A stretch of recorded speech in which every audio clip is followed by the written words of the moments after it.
আসসালামু আলাইকুম রহমাতুল্লাহ।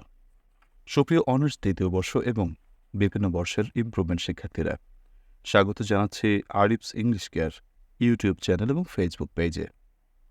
সুপ্রিয় শিক্ষার্থীরা, তোমাদের গ্রামাটিক্যাল আইটেমের রুলসগুলো সকল আইটেমের রুলসগুলো কমপ্লিট করা হয়েছে। এ পর্যায়ে তোমাদের বিগত বছরের প্রশ্ন সমাধান করছিলাম।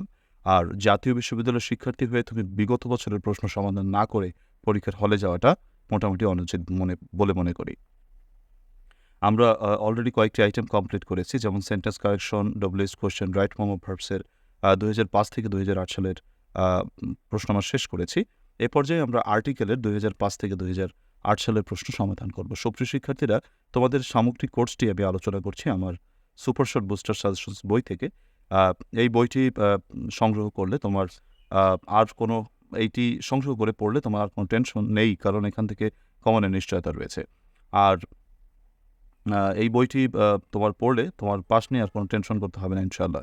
তো এর জন্য তোমরা বইটি সংগ্রহ অবশ্যই করতে পারো। যতটুকু সময় আছে এই সময়ের মধ্যে যদি বইটি ইউটিলাইজ করতে পারো, অবশ্যই তুমি সফলতা অর্জন করতে পারবে। তো বইটি সংগ্রহ করার জন্য 01843852361 এই নম্বরে হোয়াটসঅ্যাপে SMS করে আমার সাথে যোগাযোগ করতে পারো। আরেকটি কথা হচ্ছে, তোমরা যারা একটু অপেক্ষাকৃত দুর্বল, তোমরা পাস নিয়ে প্রচণ্ড টেনশনে রয়েছো, তারা অনলাইন ব্যাচে ভর্তি হয়ে যেতে পারো। অনলাইন ব্যাচে তোমাদের নিয়মিত ক্লাস হচ্ছে এবং সেই অনলাইন ব্যাচে তুমি যদি নিয়মিত ক্লাসগুলো করো বা আমার কথা মতো একটু চলো, তাহলে যতটুকু সময় আছে ইনশাআল্লাহ এর ভিতরে তোমার পাস নিশ্চিত হয়ে যেতে পারে। এবং শুধু পাসই নয়, তুমি অনেক ভালো ফলাফল করার জন্য যোগ্যতা অর্জন করতে পারবে। সো অনলাইন ক্লাসে ভর্তি হওয়ার জন্য বা বিস্তারিত তথ্য জানার জন্য 01843852361 এই নম্বরে যোগাযোগ করতে পারো। তো অনেকগুলো কথা বলে ফেলে ইন্ট্রোতে। এগুলো খুবই গুরুত্বপূর্ণ তথ্য। হয়তো তুমি এই তথ্যগুলো জানলে বা এটা ইনফর্মড হলে তুমি উপকৃত হবে, এর জন্যই বলা। তো চলো আজকের আর্টিকেলের আলোচনা শুরু করা যাক। তো প্রথমে আমরা 2005 সালের প্রশ্নটিকে সমাধান করার চেষ্টা করবো ইনশাআল্লাহ তাআলা। তো এখানে 2005 সালে যে প্রশ্নটি দিয়েছে, আসলে আমরা প্র্যাকটিস করি। যদি ভালো হয়, তুমি ভিডিওটি পজ দিয়ে যদি তুমি নিজে প্র্যাকটিস করে তারপর আমার সাথে উত্তরটি মেলাও, তাহলে খুব ভালো হয়। আর আর্টিকেল যেহেতু একটি সহজ মোটামুটি আইটেম, এখানে 5-এ 5 আমরা যেন মিস না করি সে ব্যাপারে খেয়াল রাখতে হবে আমাদেরকে। Bob Collins has recently become Bob Collins সম্প্রতি হয়েছেন একজন মিনিস্টার। তাহলে একজন মানে হচ্ছে এ মিনিস্টার, তিনি একজন মিনিস্টার হয়েছেন কোথায়? ইন দ্য নিউ গভর্নমেন্ট, নতুন সরকারে।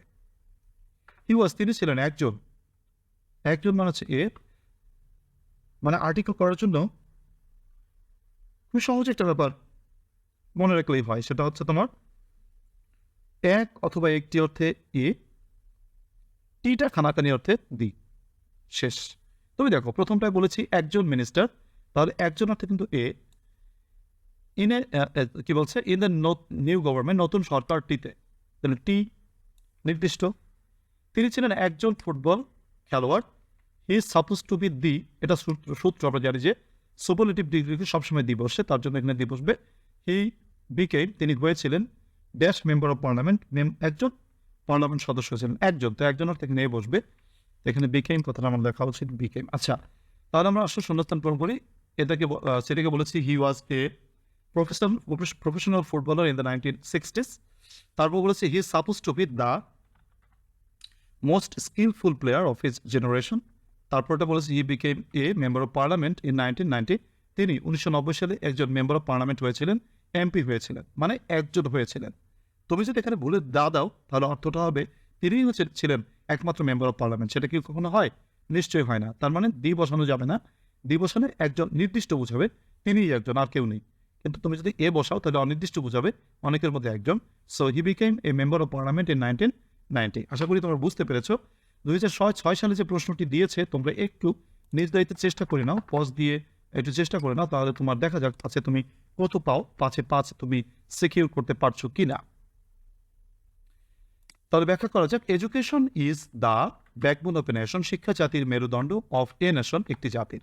এই লাইনটা যাদের মুখস্থ ছিল তারা কিন্তু দুটোই হয়ে গেছে অনায়াসে। Education is the backbone of a nation.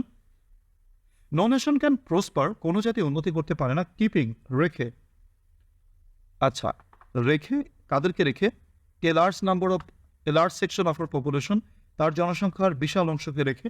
এখানে দা দিলেও হবে, the large section of our population illiterate, তার বড় সংখ্যক জনসংখ্যাকে অশিক্ষিত রেখে কোনো জাতি উন্নতি করতে পারে না। এই কাজটি ভুলে কখনো করবে না যে দুটি উত্তর লিখবে, মানে এ অথবা ডি লিখবে, এরকম পরীক্ষা কখনোই লিখবে না, যে কোনো একটা লিখবে। আমি তোমাদেরকে যেহেতু বোঝাচ্ছি সেহেতু দুটি উত্তর লিখেছি, বাট উত্তর কিন্তু একটাই লিখতে হবে, রাইট? মাথায় রেখো। তো donation can prosper keeping a large section অথবা the large section of our population illiterate. কোনো জাতি তার বড় সংখ্যক জনসংখ্যাকে অশিক্ষিত রেখে উন্নতি করতে পারবে না।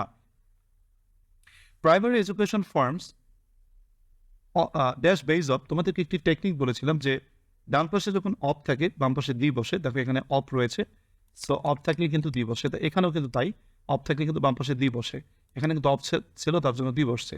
এইটা সূত্র টেকনিক, তাহলে আমাকে বসাতে হবে primary education forms the base of one's life.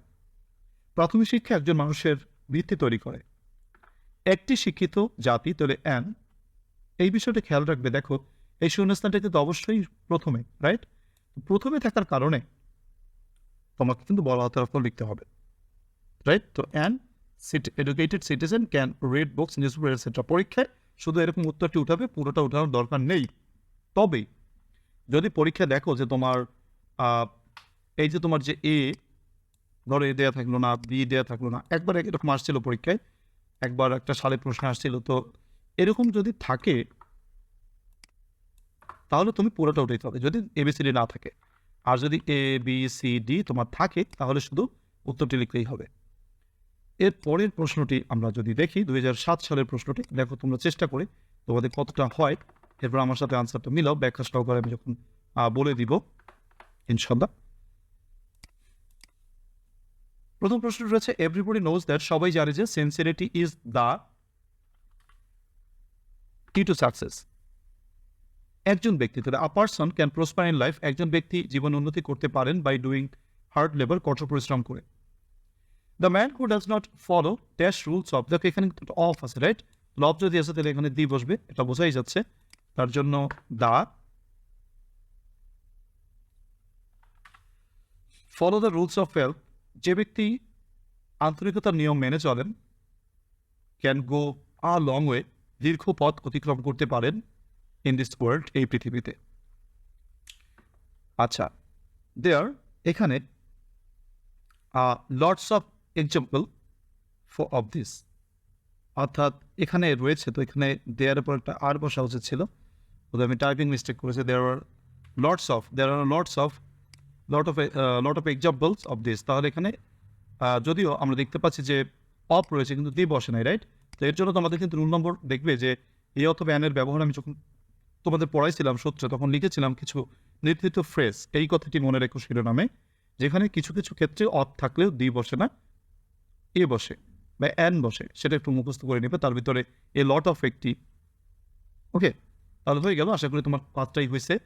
এরপর তুমি সমাধান করো 2008 সালের প্রশ্ন, দেখে তুমি কয়টা তোমার হয়, নিজেকে নিজে প্রাইজ মার্ক করো, মার্ক দাও, নিজের টিচার নিজে হও, তাহলে সুবিধা আছে, কেউ দেখবে না। তুমি তো মনে করো ঘরে ভিতরে বসে যদি লেখো, তোমাকে কেউ দেখবে না, তো তোমার লজ্জা নাই, তোমার ভুল হইলে তুমি নিজে কারেক্ট করে নিবা। আশা করি 2008 সালের প্রশ্নটি। দিনের নাম যদি ঐতিহাসিক তারিখ যদি তোমার TH দিয়ে থাকে, এরকম পরম্পরা বোঝায়, তাহলে তোমাকে বসাতে হবে দি, তাহলে দি 16 December, 16 December is a red letter day, একটি স্মরণীয় দিন ইন হিস্ট্রি অফ বাংলাদেশ, বাংলাদেশের ইতিহাসে। অন দিস ডে, দিনটিতে উই অ্যাচিভড ভিক্টোরি, আমরা বিজয় অর্জন করেছিলাম, অ্যাট দ্য, তাহলে দেখো এখানে অপ আছে, তার জন্য অবশ্যই দি বসবে, তো at the cost of a bloody battle, একটি রক্তক্ষয়ী যুদ্ধের মাধ্যমে আমরা বিজয় অর্জন করেছিলাম। Bangladesh came into being as an independent country, Bangladesh একটি স্বাধীন জাতিতে পরিণত হয়েছিল, স্বাধীন দেশে পরিণত হয়েছিল। দেখো তো কয়টা হলো তোমার, মিলিয়ে দেখো, নিজেকে প্রাইজ করো, নিজেকে মার্ক দাও, প্রাইজ ইয়োরসেলফ উইথ মার্কস। এরপর হচ্ছে তোমার পরবর্তী প্রশ্নটিতে রয়েছে কি 2008 সালের স্পেশাল প্রশ্নটি, এই বছর দিয়েছে মাউন্ট এভারেস্ট নিয়ে, তুমি চেষ্টা করো। Mount Everest has always fascinated climbers, অর্থাৎ মাউন্ট এভারেস্ট সবসময় তার আরোহীদেরকে আকর্ষিত করেছে।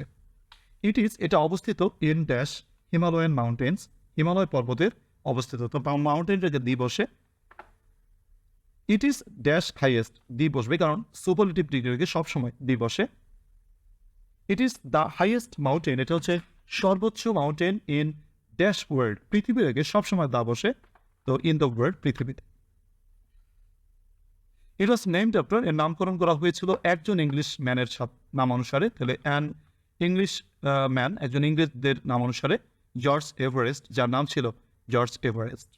হি ওয়াজ দ্য, নির্দিষ্ট ব্যক্তি, যেহেতু তিনি প্রথম, তার জন্য he was the first man, তিনি হচ্ছেন প্রথম ব্যক্তি, to survey the Himalayas in 1841, 1841 সালে যিনি হিমালয়কে জরিপ করেছিলেন। সুপ্রিয় শিক্ষার্থীরা, আমাদের ক্লাসের আলোচনা প্রায় শেষ পর্যায়ে। তো শেষ পর্যায়ে এসে বলবো যে তোমরা যারা এখনও পর্যন্ত বইটি সংগ্রহ করোনি, সাজেশনস বইটি, এই সাজেশনস বইটি তোমার কাছে অবশ্যই থাকা দরকার বলে মনে করি, যেহেতু তোমাদের সময় কম এর জন্য। আর হচ্ছে তোমরা অনলাইন ব্যাচে ভর্তি হয়ে যেতে পারো যতটুকু সময় আছে। এর মধ্যে তুমি যদি নিয়মিত অনলাইন ক্লাসগুলো করতে পারো, লাইফে ক্লাস করলে যেটা হয় সেটা হচ্ছে পড়ালেখাটা নিয়মিত থাকে এবং তুমি তোমার যে সমস্যার কথা সেগুলো সরাসরিভাবে বলতে পারো। তো বই নেওয়া এবং অনলাইন ক্লাসে ভর্তি হওয়া, তুমি যে উদ্দেশ্যেই হোক না কেন, তথ্য জানার জন্য যোগাযোগ করতে পারো 01843852361 এই নম্বরে হোয়াটসঅ্যাপ SMS করে। তোমরা অনেক সময় কল দাও, তোমাদের কলগুলো ধরতে পারি না, তখন আমাদের যোগাযোগটা কিন্তু বিচ্ছিন্ন, মানে যে উদ্দেশ্য সে যোগাযোগটা কিন্তু হয় না। এর জন্য বলবো তোমরা প্লিজ একটু SMS দেবে হোয়াটসঅ্যাপে। আল্লাহ তাআলা সকলকে ভালো রাখুক, সেই শুভকামনা জানিয়ে আজকের ক্লাস বা আলোচনা থেকে বিদায় নিচ্ছি। আল্লাহ হাফেজ।